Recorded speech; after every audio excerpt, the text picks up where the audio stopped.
was as strong as we thought too. I need to get everything. Yeah. This is Ms. Kustka, TSL, right? Yes, thank you. Good morning, Good morning. and welcome to Sandwich. Thank you. I'd like to open by asking the school committee to introduce themselves first. Good morning, my name is Jim Dever. Nice to see you. Good morning, my name is Sean Roche, thank you for coming. Good morning again, I'm back coming. I'm Stephanie Hall. Nancy Crossan. And we do have one other member, Carrie Ames, who was unable to attend, and she'll be watching later on TV. So as we have shared with you earlier this week, our format consists of 3 parts. Your opening statement, then we have 17 questions that we would ask you to keep about 4 to 5 minutes for your opening statement and 2 to 3 minutes for the individual questions. And then at the end, you may ask questions of us and give your closing remarks. All right, we have Mr. Dever, who will be our timekeeper, and he's going to signal you when you have about 15 seconds left. I was with the phone. 15. There's no lights. Something very subtle. No bells will go off or anything. So please begin with your opening remarks. Sure, first of all, thank you so much for having me, giving me the opportunity to be here today. I'm thrilled to be here. And from looking at my resume, I'm sure you can tell that it's easy to tell that I have a well-rounded background in education with 22 years of experience in general education, special education, as a building-based leader, and as a district leader.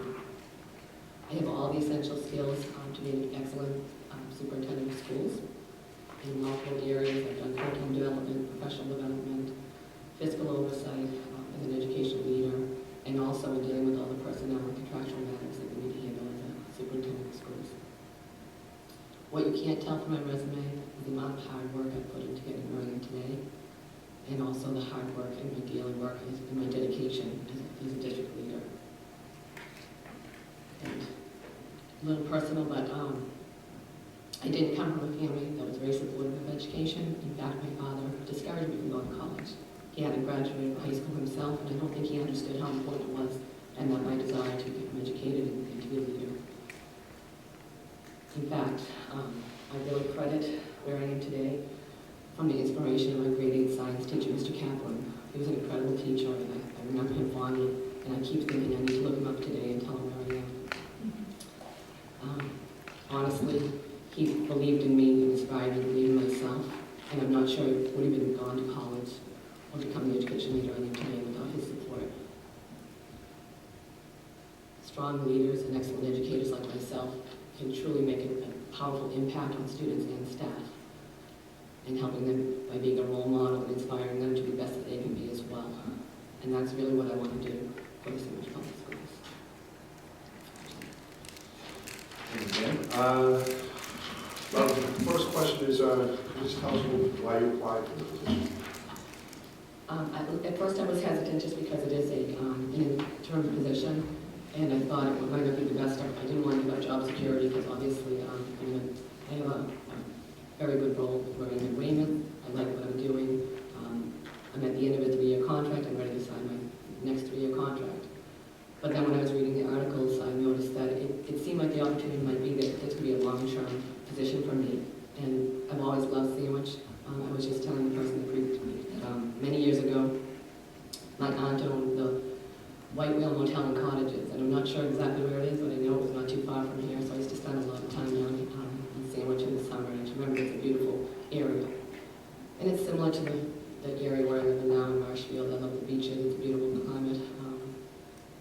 And honestly, I still have a long career left in education. I'm more than ready to be a superintendent, and ultimately I would love this to be a long-term situation for me and become possibly a leader for the remainder of my career.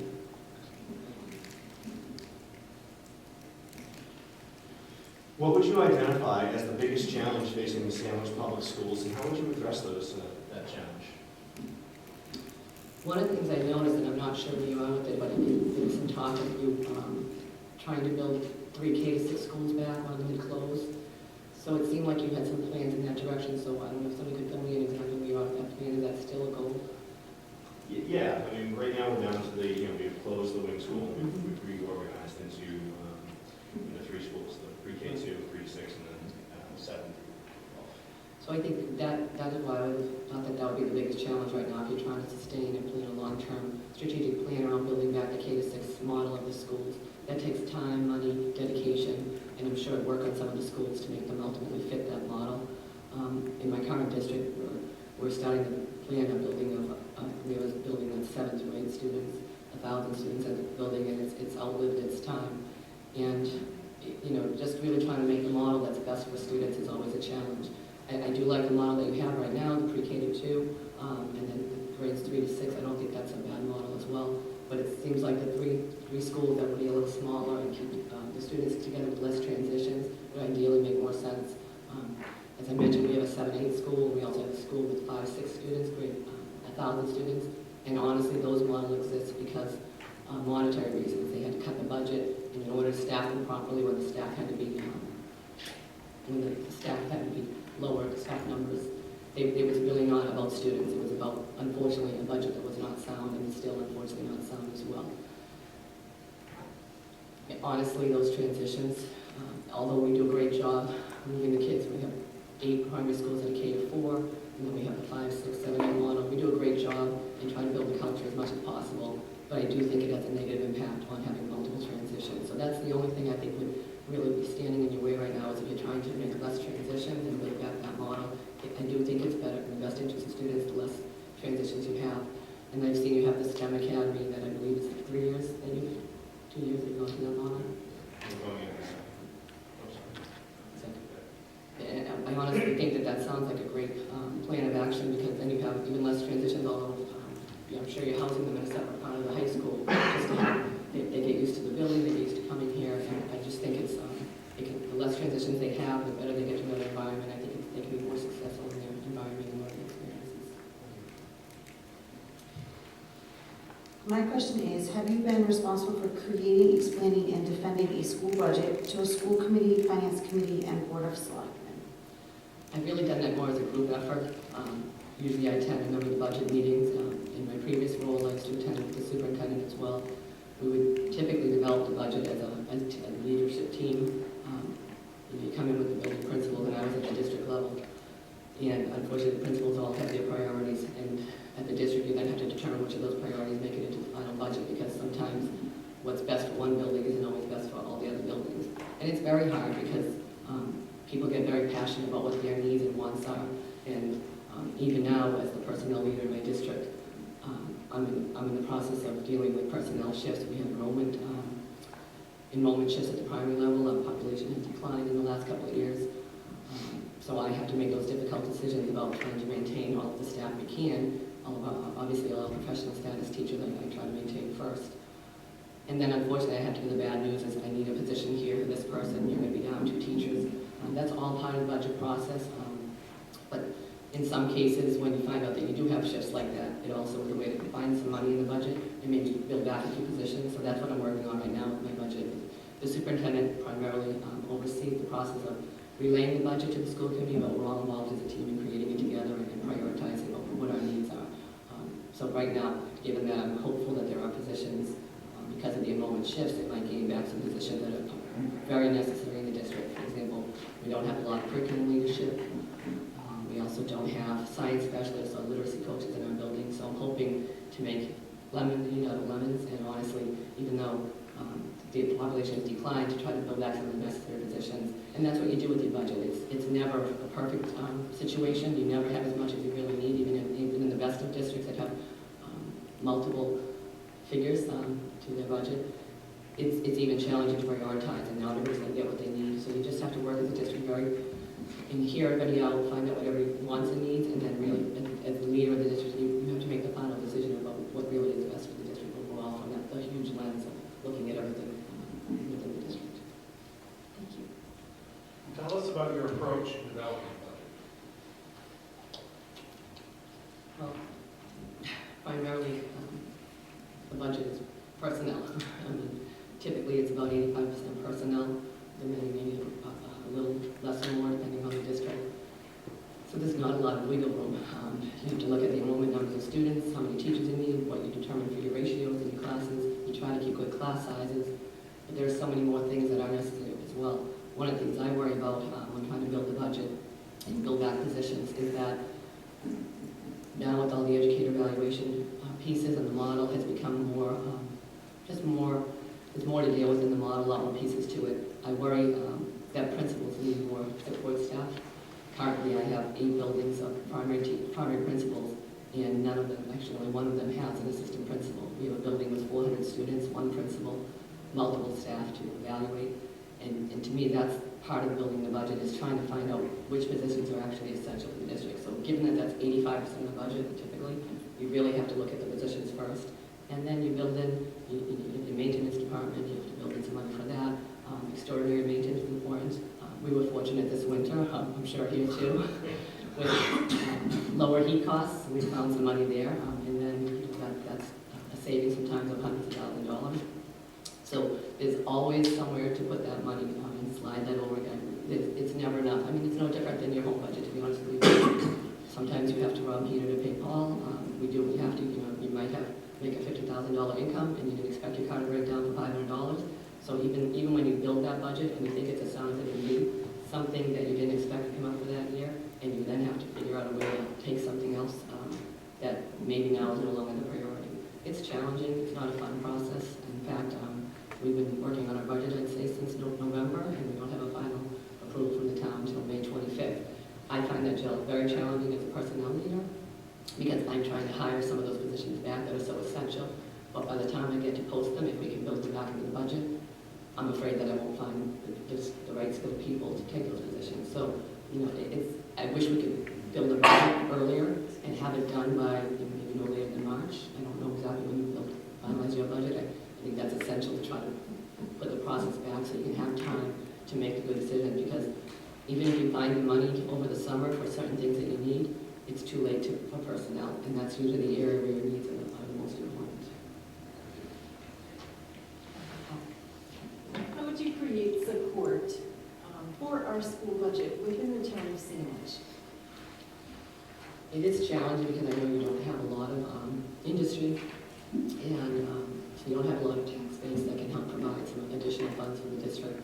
So I really think you need to rely on a lot of your community members who might do a lot of volunteering, and vendors that might provide community resources, maybe some grant money, sometimes going to larger companies that look for STEM opportunities.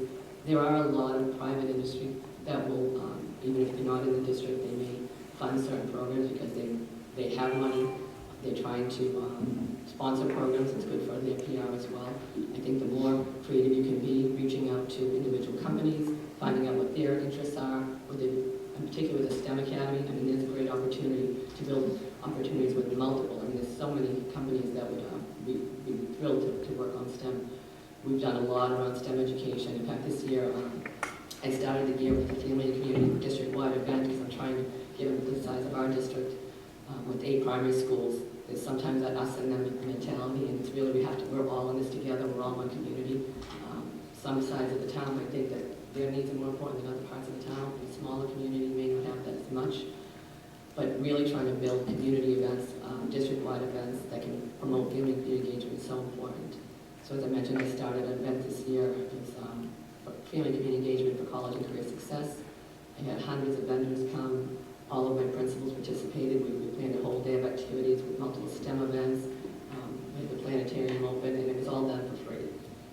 So again, I don't know how much it would have cost me to run an event like that, but people were more than happy to participate, bring activities, bring free things for the students. And because of that, we've had some follow-up events, a STEM night and a college and career fair for the younger students. STEM is just something that I really think is an opportunity to grow as a district, because there are multiple opportunities with science, technology, engineering, and math that everybody wants to help you with. And I would put my energies towards promoting vendors and community members that would want to come and help and bring some funds to the district. Because that's really the only other place you can get some revenue that's not How do you perceive or define the role of superintendent and that of the school committee in terms of the governance of the district? Well, the superintendent is clearly a critical role, because that person has to have the oversight of the entire district. He or she has to work collaboratively with all stakeholders, including the community members. And then the school committee ultimately oversees the superintendent in his or her decision-making. School committee sets policy, but primarily the superintendent makes the decisions for the school. One of the things I think I do very well is I've been involved in my current district. We have a mayor, we're actually a new mayor recently as of January. So I attend a lot of the town department meetings with all the DPW, the police department, all the local departments. It is different in that type of a model. You have to work with multiple departments, and the same which every department thinks their needs are more important as well. And everybody gets mad at the schools because they think that we take all the money, but it is the biggest entity, and it is the most important entity. We're raising children to make them the community, and to provide jobs for them. So I mean, that's where the money should go. But not everyone sees it that way, unfortunately. But I'm sorry, I think I veered off the question a little bit. I always perceive and define the role of superintendent and that as the school committee in terms of the governance of the district. Sure. And one thing that's very important is that the school committee and the superintendent work very collaboratively. I have a very good working relationship with my school committee now. I'm sure I'll talk later a little bit about negotiating contracts. We have a negotiation team that's 2 to 3 members of the school committee, and I sit on all 7 of those negotiation teams. One of them, the superintendent, attends as well, but I primarily am the negotiator for the district. That is something you really need to do collaboratively. It can't be fighting against each other, working with the teachers. We need to provide a united front as a school committee and as a superintendent in really trying to determine together what's the best for the district and then working together. When it gets contentious, it's just not good for anybody. It sets us back. And I do think I have a really effective leadership style, very collaborative working with my team. One of the things I've done very well for the district I'm currently in is that I work incredibly well with the police department and the fire department. I oversee a safety and security committee, and I invite them to attend that with me, and I'm a member of the school committee as well, along with administrators. We make a lot of great decisions for the district, and I think the more you can work together and develop that rapport with all community departments, particularly the school committee, it's just going to in the best interest of the school in general and moving the district forward in a positive direction. Thank you. Continuing on about your style, do you see your style more of a give people the tools to succeed and kind of step back, or are you more of a hands-on, detailed approach to your supervisor management side? I have to say a little bit of both, to be honest with you, because I don't micromanage at all. I really want to trust my leaders to do the best that they can do.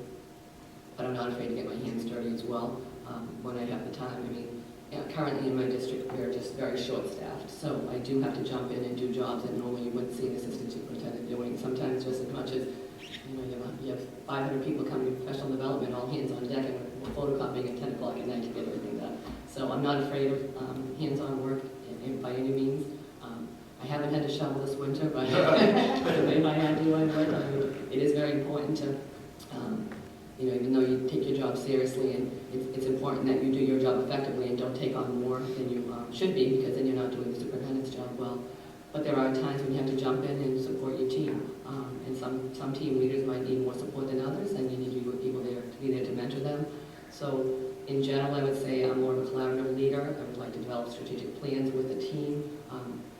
I want to be able to distribute leadership so that they can shine and take some of the responsibility off me and do their best.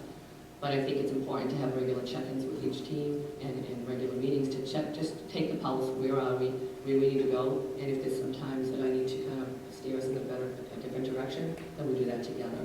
So I think it is a combination, although I'm very autonomous and collaborative. There are some times when you do have to make a difficult decision, and not everyone's going to agree with that, and ultimately it is my responsibility at that point. I'm not afraid to do that.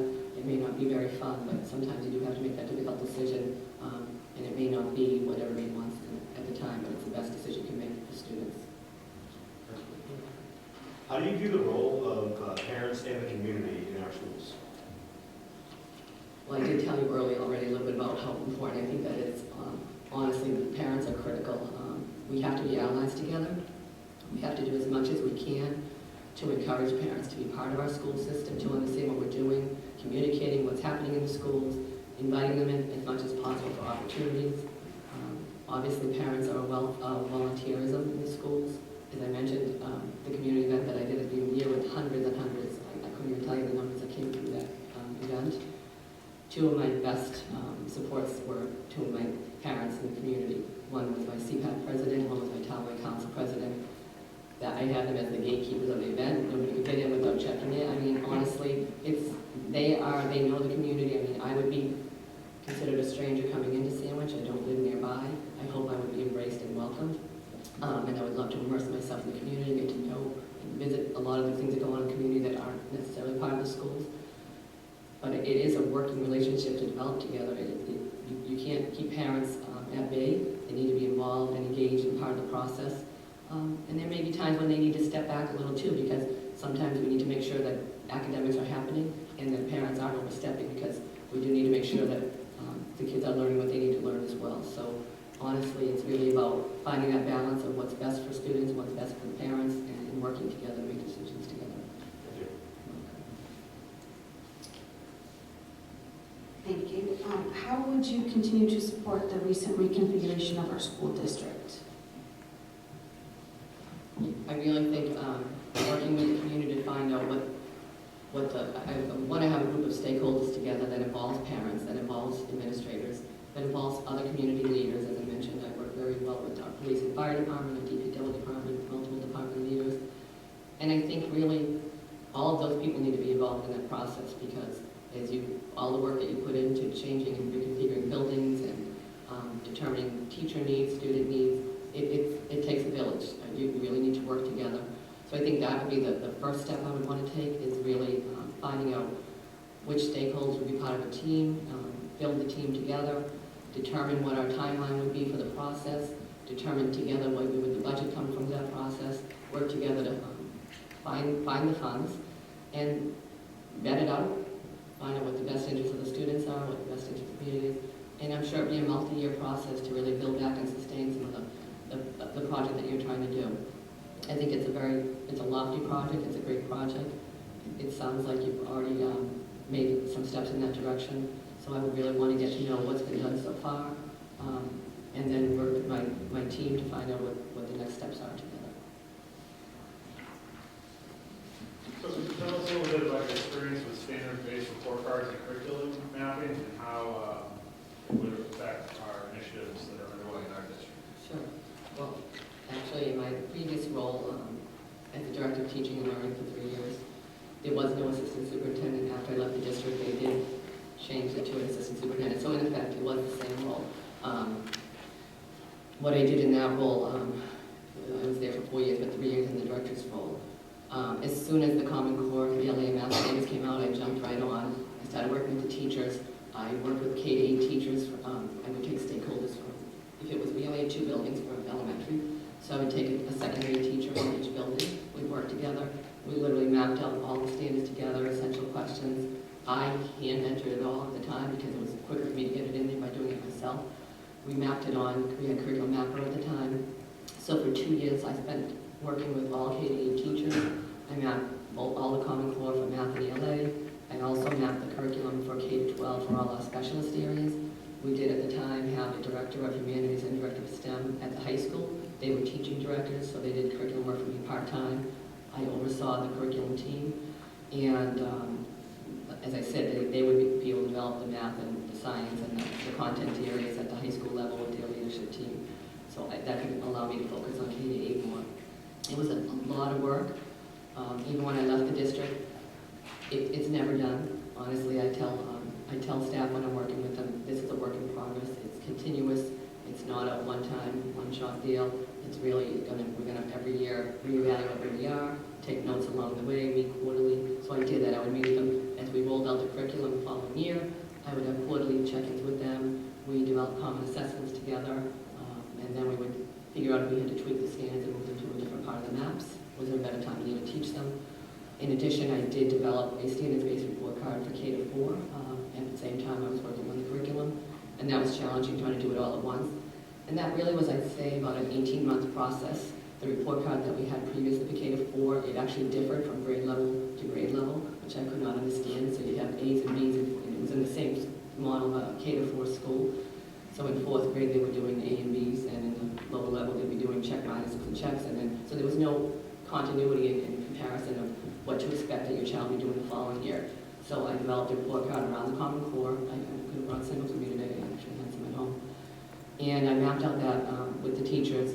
We, again, put the standards about which using our curriculum maps, we determined where they would go on the standards-based report card. And it was a 2-year, about an 18-month process, because I involved the teachers in so much of that. I shared with the school committee, I had 2 parent informational meetings, and then we worked it out, and it was electronic, and the teachers were ready to go. But again, I told them, this is not going to be the set in stone standards-based report card. But the following year, we continue to meet regularly and change things and tweak as we went. So I had a ton of experience with that. I think it's very important to get involved in it and see it. Even as a superintendent, although you may not be doing the hands-on work around curriculum, we need to have regular check-ins and figure out where we are. Obviously, the next generation science standards are coming out. That's going to be another critical area to work on in all districts. And particularly with your STEM Academy, I think that's going to be a really important area for you to develop and enhance. And I do see that you have a director of curriculum now in the district, so I think that's going to be a very important conversation to be having, superintendent to director of curriculum, and then the curriculum leader to the principals and assistant principals, working together as a team to take the next steps, to make sure we're on track, because obviously the assessments aren't going away. As much as we don't like the time on learning that's lost to assessments, they do give us check-ins and tell us where we're going and where we are. And unfortunately, we do have to have state assessments that we have to follow, and we have to make sure our curriculum aligns with that. Thank you. How would you support and expand our current initiatives, like project-based learning at the STEM Academy and Project Community program offerings at the high school within our current financial atmosphere? I think most of it is really about training of teachers, because when you don't have a lot of funds, you're not going to bring in expensive initiatives to do so. And also, sometimes that's overwhelming. That you don't want to keep layering on more and more new things. I was asked in my previous district recently if we would be adding science. We have walk to read model and a walk to compute model for literacy and math. And the primary day is very short, so a 6-hour day is challenging to fit it all in. And we don't have science specialists that they had in the past to support the teaching of STEM. And I was asked if I would expect the principals to be adding another scheduled science block into the schedule. And honestly, as important as science is, I was a huge advocate. As a teacher, I used to teach in primary school. I used to teach both classes science because that was my passion. I used to tell the kids what a science geek I was and start the year with my lab coat on and the glasses on, and they loved it. And I remember students saying at the end of the year, don't stop being a science geek. I wanted them to know that it's a great way and opportunities. It is the wave of the future. There are so many careers that have not even been developed yet related to STEM. I mean, we are falling behind as a country, which is discouraging that we're not competing with the global world around STEM advancement. So I do worry about that, and I think we need to really be careful about how we get project-based learning into our schools without overwhelming our teachers, but really setting clear expectations about what the needs of the students are. It really does come down to training, because I think a lot of it's about fear. If you haven't taught that way and used that type of learning style, it seems new. So a lot of times it's really about teaching teachers how to embed it in what they're already doing. It's not something new. It's taking what you're already doing and making it better. I used to do a lot of multidisciplinary learning, and I think project-based learning lends itself to that as well. Really, instead of taking things like science and math in isolation, trying to find time when you can teach them at the same time, not putting them separate. And I think project-based learning lends itself to the multidisciplinary model, helping teachers embed all content areas in whatever projects they're developing. Kids become better learners when they learn to apply skills and not just learn them in isolation. So I do think, really making sure that the staff that's going to be doing the training, or possibly bringing in some outside members that can help train staff, but that's really, that doesn't cost a lot of money. It's really about encouraging and modeling. Sometimes when I was the director of teaching and learning, I would actually go in and model lessons to the teachers, and I think having people in the district that are leaders that can go in and model for the teachers what it looks like, that's really how they learn best. Identifying sometimes teacher leaders that have essential skills. Some of our exemplary leaders, exemplary teachers in the district, finding out who has the skills that can lead professional development. I do think our teachers learn best from one another, and the more you can do to encourage teacher leaders to step forward and do the training and model some of the project-based learning activities, I think that's the best way to help the staff move forward in that direction. Recently, the Sturgis Charter Public School was listed as the top public school in Massachusetts. With its proximity to Sandwich, a number of our students enter the Sturgis lottery. Similarly, Sandwich is closer to Upper Cape Regional Technical School and what it has to offer students. What initiatives would you support or suggest to make Sandwich High School a top choice for students as well? We have the same problem sometimes. We have a lot of private Catholic schools in the district, or in the area of the district, and then also some charter schools nearby. And we had some parents saying similar things to us. I have found in previous situations that sometimes we've had parents pulled in. Actually, last year, one of my parents, who was one of my best advocates around my family engagement event, she did a whole arts center for me, a huge activity. She was fabulous, and then shortly after that, she told me that her kids would not be coming back to school. And I said, actually, I'm sorry, that was the previous year. Her kids were not coming back, but she still was going to help me with the arts event. Her kids entered the private school at the beginning of the year. She thought it was going to be a better opportunity for them, and her kids were miserable. And shortly after, she called me up and said, I want you to know we're returning, we're thrilled to be back. Because we were providing so many activities and opportunities that the smaller schools and sometimes the charter schools cannot do. When you have a larger community, district schools, there are a lot of opportunities that you can't provide in the smaller settings. I do think that people do sometimes think grass is greener on the other side, and it's better if you can keep them within the school before they do check out. You may not get them back. I strongly feel that your STEM Academy, given its newness, is where to put your energy into, because to me that's something that not everybody can replicate. I was really excited to learn. I was trying to find some more information about it to see some of the things that, but it sounds like it's pretty new. But just the concept of that, I think it's something that you really should market and promote and build upon, particularly with the next generation science standards coming out as we speak. I really think, to me, that's something that no one else can really say right now. No one can boast that. So if it were my decision to make, I would definitely want to promote that as the marketing tool for the district. This is something that will sustain our district, and it's the transition years of 7th and 8th, so you need to obviously stay along for that ride, and then once they're here for 7th and 8th grade, have an excellent opportunity. I think you'll keep them for high school as well, because I do see it sometimes there's fear in parents and they worry about what's the end result. But you do have good graduation rates. I think I saw 97% graduate from high school, very good. 81% going to college, that's excellent. But there's always something you can do better. And I hate to be a dead horse to talk about STEM, but I do think the more you can integrate the STEM activities K through 12, that's going to be the way to even get more children to college and to make your schools even stronger. Something we're just starting to understand here in the district too is a strategic plan for our schools. Just wondering what experience you have with strategic plans and if you speak about that. Sure. So in my previous district, I worked with the North River Collaborative. I was the curriculum liaison that would attend meetings with the North River Collaborative. I can't remember, it's 7 or 8 districts that work: Abington, Hanover, Pembroke. Off the top of my head, I can't remember all the districts that worked together for that. But they would, I want to say they did 2-year plans at the time. But they would invite us all as a team of representatives to come in and build a strategic plan for the North River Collaborative. So a few summers ago, I did attend a 2-day workshop with them, and we developed a mission. We had different pieces of it. Since it was a large group, we all had different roles in it. Some of us developed a mission statement, some of us developed a vision for the district and the North River Collaborative. And then we really mapped out the 2-year timeline of what we were going to do, our goals to get to meet our needs at the time. So I've had a lot of experience with that. I thought it was a wonderful process, really making sure that you have the right people in the process. In this case, because the district's superintendents sit on the board for the collaborative, they are typically the representative, but myself and a lot of times the curriculum liaisons met as well.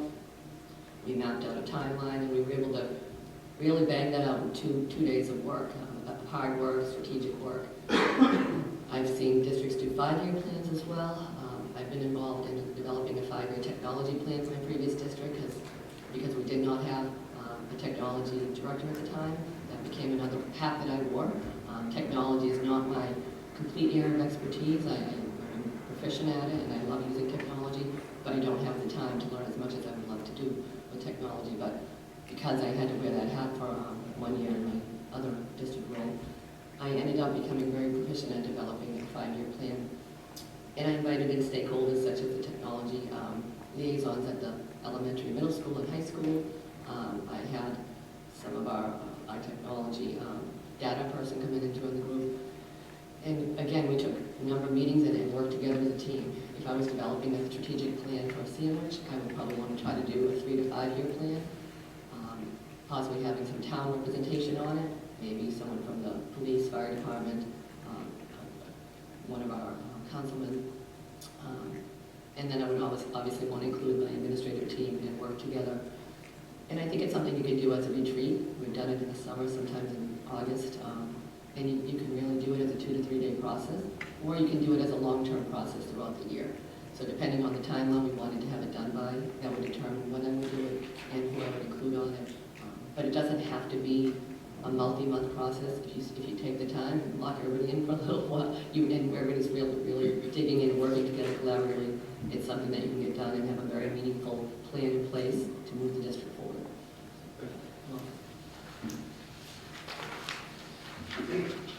So we have also recently completed a comprehensive review of our facilities capital needs. And with that in mind, what experiences do you have in the establishment and implementation of a capital improvement plan? Unfortunately, too much. Only because, and I say that only because I oversee the maintenance department. My director of maintenance meets with me regularly. We talk about what the needs of the district are. In Weymouth, I want to say they've been putting for the last 10 years, they've been putting many of the same things on the capital plan. A lot of times that we have, for example, we had extremely outdated vans that were getting dangerous for our students. We transport our special needs and ELL students and some of the other populations with the vans, and then we have a vendor that we use for our bus system, and I oversee transportation as well. So those are the types of needs in my district that we would fund through the capital plan. But the capital plan was never getting funded. We would meet with the town planning board, we'd identify the same 10 items or more on the list. Technology has been a huge one. And then the funds were never coming. We've been below level funded for many years. And when you're not getting those other needs met through the capital plan, a lot of the maintenance and facilities are going to be falling apart around you.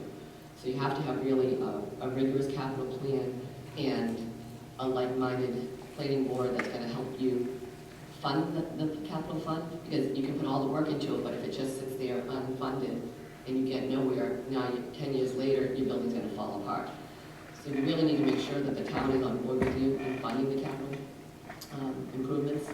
If they're not on board, helping to educate them around what the needs are.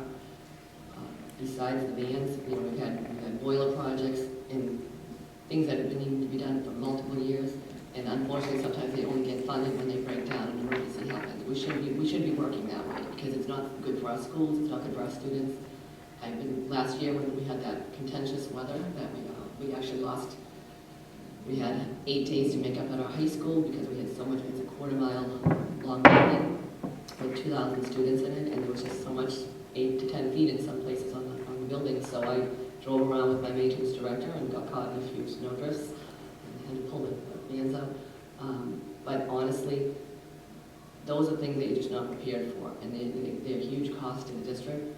But those are things that could have collapsed our roof, and then you'd be going to capital, and that becomes extraordinary mentions at that time. So by letting things go, you find yourself in a worse situation, and then in the finances, when you're paying reactively than proactively, typically it's going to cost you a lot more money. So convincing the members that make the decisions on the capital plan of really how important it is to be proactive and stay on top of our buildings and maintenance and vans and things that need to be fixed. It's very important. As I said, we haven't been too successful in the past, but recently with the new mayor on board, and they are revamping the capital plan. They're listening to us as a school department and really hearing the concerns, and I'm hopeful that, hearing surely that we'll be getting some new replacement vehicles for our maintenance department, because sometimes just a new person coming into the district looking at things and seeing things with a new lens can just change the mindset of a group that might have been fixed prior to that. My next question for you is, what role does professional development for teachers play in the success of a school district? It's critical, and I want to say it's not just teachers. Honestly, one of the areas, because I have about 1,400 employees that I handle personnel for in my current district. And when I came to the district 3 years ago, we were doing professional development for teachers, but it seemed it was more all district-driven, top-down, because there were just so many initiatives. We all know the state initiatives around curriculum, around educator evaluation. Obviously, it's just, I could go on and on. There are just so many that we have to add to our plate. Last year, we were told we had to add suicide prevention, which is obviously also an important professional development necessity. But it's just, everything keeps getting added to our plates as to what we have to do by mandate. And that if you run out of time sometimes to do what you need to do to educate the teachers and make sure they're doing what's best for children. But another population that I was concerned about was that we had paraprofessionals, and I guess we have about close to 200 paraprofessionals in the district. And during the professional development days, I was finding out that often they didn't have anything to do because if the particular topic wasn't something that would help them grow as educators. Then oftentimes they were looking to take half a personal day, or they were taking doing office clerical work, which is great. You know, I'm sure the office felt great about that, but they weren't growing, and they're an important part of our community as well. So I worked with the superintendent and the other assistant superintendent to map out the following year of what can we build in for paraprofessionals. And also the second piece was, can we decrease the number of district planned professional development and make them more building specific? Because I was hearing, I sit on the joint labor management team for the district, and I meet with the teachers union monthly to discuss any concerns that they bring to me, and then I help problem solve and try to, you know, obviously we don't want to have grievances, we try to deal with that collaboratively, and I find that we've been able to do so effectively by working collaboratively with the union. But what I was finding is hearing from them, they were feeling like what the needs of their building were not being met because we're doing what the district is saying. So I think finding a balance of what the district needs are, the state management's needs are, but then also making sure that each building specifically is able to build to their own curriculum and professional development for the trainings. So this year what we did is last summer we met during our retreat, and we worked at I worked with the primary principals, and I said, so if we build in 4 opportunities of professional development that's building specific, what will we work on? And all of them were saying at the time, math. We're going to be doing so much with cooperative reading, with literacy. I said, great, so we're going to map out some of the math professional development we're going to do. As time went on, they started going back to the buildings and they surveyed their staff. They said, well, start the year by meeting with your staff at your staff meeting, do a formal or informal survey and find out what they want to work on. And after they met with the staff, it turned out that they're not all doing math. Different buildings were doing different activities.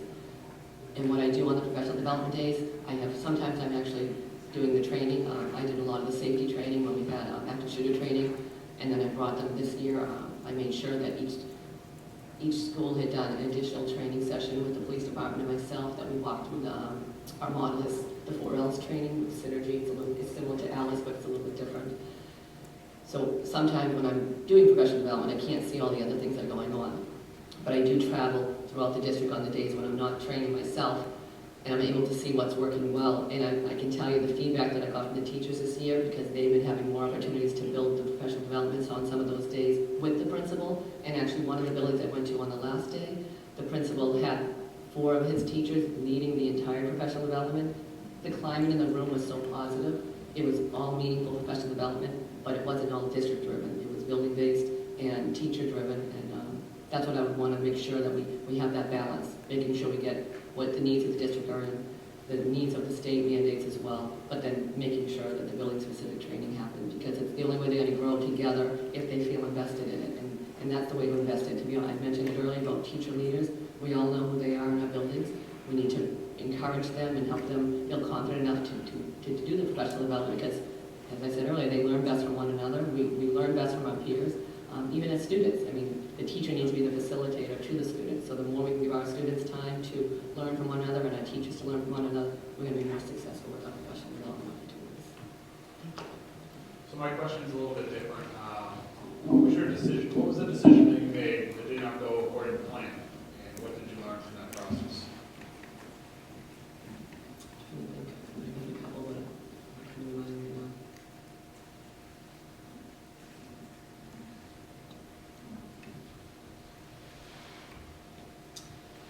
I can't think of a specific example right now, but I do think there are some times when I may have identified a need in the district and thought we started moving ahead with it.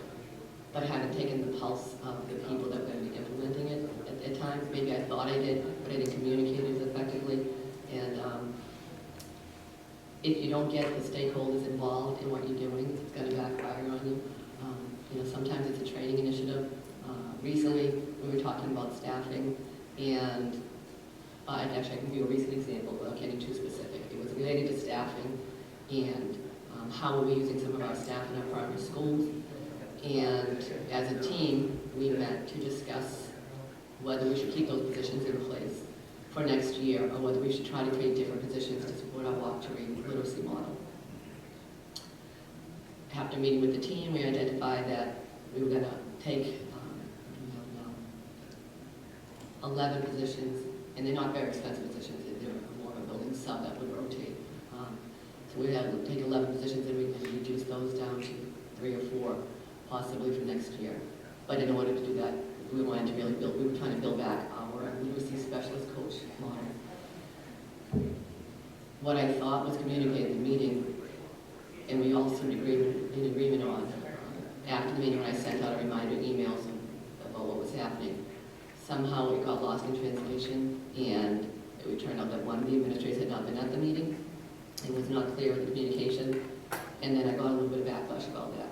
So it was a simple thing I could have done directly after the meeting, have someone take notes of the meeting, and then report out the notes, and whoever took the notes, not myself, send those notes out as a group, because then we're all clear, this is what we discussed, this is what we agreed to, because somehow it got lost in translation, and then weeks later when it came up as an afterthought, I had to then go back and remind us what we talked about. It all worked out in the end, but I think really just that little extra piece of communication directly after the meeting would have been a simple thing I could have done to make sure we were all on the same, that we all were in agreement on what we were talking about. And for our final question, what is an accomplishment you are most proud of and which you consider your leadership to have been transformative? I mean, there's a lot of examples, but I guess I would give just one that I've been working on the last couple of years. As I mentioned, typically as an assistant superintendent, I don't know that we're usually the safety director for the district. I know in Quincy, who I've done some collaborative work with because I wanted to use some of their initiatives around safety. They've rolled out a lot in the last few years.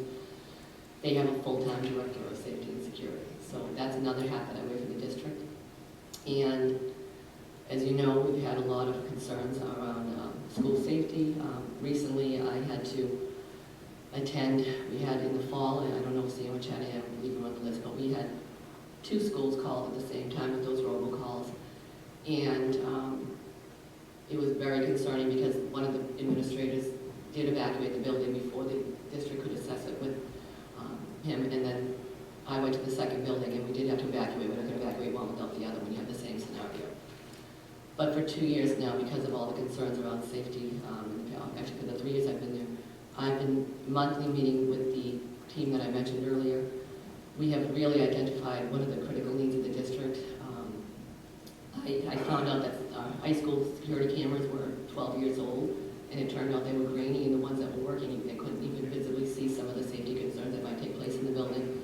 So I was able to write a grant for safety and security, and it wasn't a ton of money, but I was able to come up with $20,000 to build back some of our cameras at the high school, and then I was able to work with my maintenance director so he could find me some money in his budget, which he kindly did so. And for $40,000, I think we were able to build back those cameras and make that building much more safe. In addition, by working with my team, I found some other grant money and worked with the town, and they gave us some funds, last-minute funds back, and they were able to help us put in keyless entry for all buildings, because what I was finding is a lot of the buildings were propped open and left unsecure when teachers would take kids out to recess, and that really concerned me.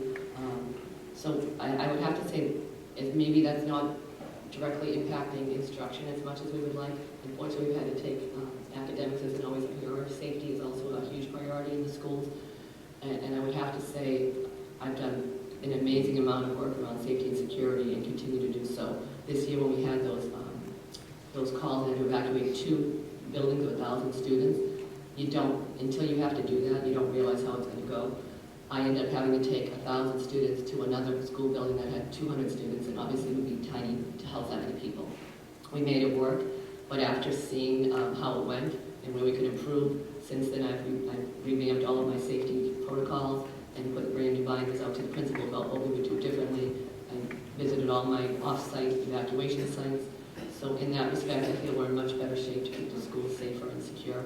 I also made sure that all of our schools, I brought in trainers to make sure that we all had the active shooter training and work with the police department. The chief of police was fabulous in allowing me to have the police come in and they shoot off blanks in our building with teachers, not with students, but they came in the building and shot off blanks at multiple professional developments all last year to continue to get the teachers prepared for that, because unfortunately they need to feel that it's real in order that they know how to react if we're in a real situation. So as much as it made us all uncomfortable, the teachers all thanked me for that. And I think just in general, they do feel safer, and they do feel that the students are safer just by all of the safety work that we've done over the years.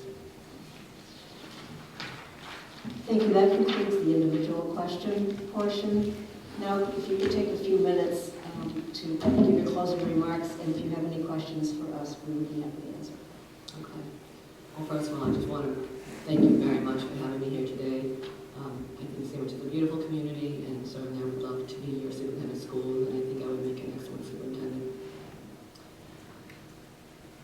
I believe I can make, one of the reasons I do want to come to a smaller district like Sandwich is that I do work in a district with 7,000 students and 12 buildings, and as much as I love my team, and I'm sure I will miss them very much, I do think I can make an even stronger impact by working in a smaller district, that I can get to better know all of the staff and students.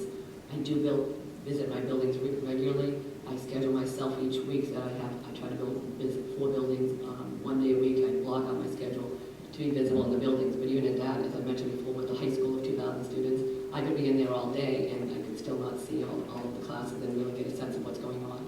In my primary buildings, I do feel that they see my presence because sometimes they're 200 to 400 in size. So the teachers I used to meet kind of walking through the rooms, getting a pulse of what's going on. But in a smaller district, I really feel I'd have much more of an opportunity to be visible and present and get into work collaboratively with the teachers and the administrative team. After 22 years in education, I'm still extremely passionate about making a difference for students. As a lifelong learner, I continually strive to learn and grow. I'm sure you see from my resume that I'm ABD right now. I'm just starting my dissertation. I'm very excited about that. I started my doctoral program shortly after I entered this role, so I started in January of 2014. So in 2 years, I managed to take all of my coursework, sometimes coming home at 11 p.m. after a school committee meeting, and I'd have to bang out a last-minute discussion board item, but I've successfully completed all that coursework, and I'm very excited to write my dissertation. And I'm hoping to use high school students and find out what it is that will intrinsically motivate them, how to develop resiliency, so that even more kids can go to college or have successful careers. And so I'm completing an area to study for that. I would love to write that dissertation in Sandwich and have your students be part of my process. I think it would be exciting. In my current role, I'm already doing much of what a superintendent does because it's a larger district in general. Since I've been in the role, I've made an incredible amount of positive changes. You know, sometimes you reflect back and you're waiting for change, positive change to happen, and you look back and those little incremental changes actually make quite a difference. So one of the things I've done is, I mentioned before that I negotiated all my contracts. I sit on the team with all 7 unions and with the school committee, and I've been able to identify what the areas of need are. Some of our languages in our contract was so outdated and nobody had fixed it, and some of it was extremely necessary. It was cost prohibitive for the district and it wasn't doing much good for the staff. So I have successfully made positive changes in all areas in all 7 unions, and I'm excited about that. Also, when I started the district, my food services department had been in the red for a number of years. My food services director left shortly shortly after I arrived. And at the time, we talked about whether it would be better to outsource that department, which I didn't want to do because most of our food services staff are local Weymouth community members, and we want to fund as many positions as we can for the community as well. So that was something I was really against.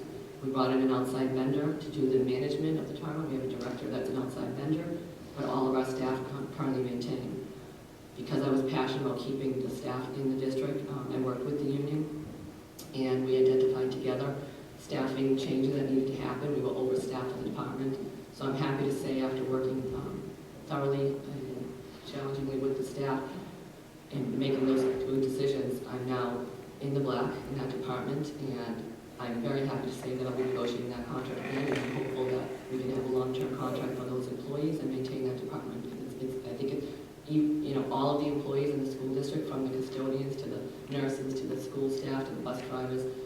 Although we look at our educators as the ones who are educating our students, it is a community process, and all of those roles are critical as well. So the food service lady greeting the kids, to me, is a very important part of their day.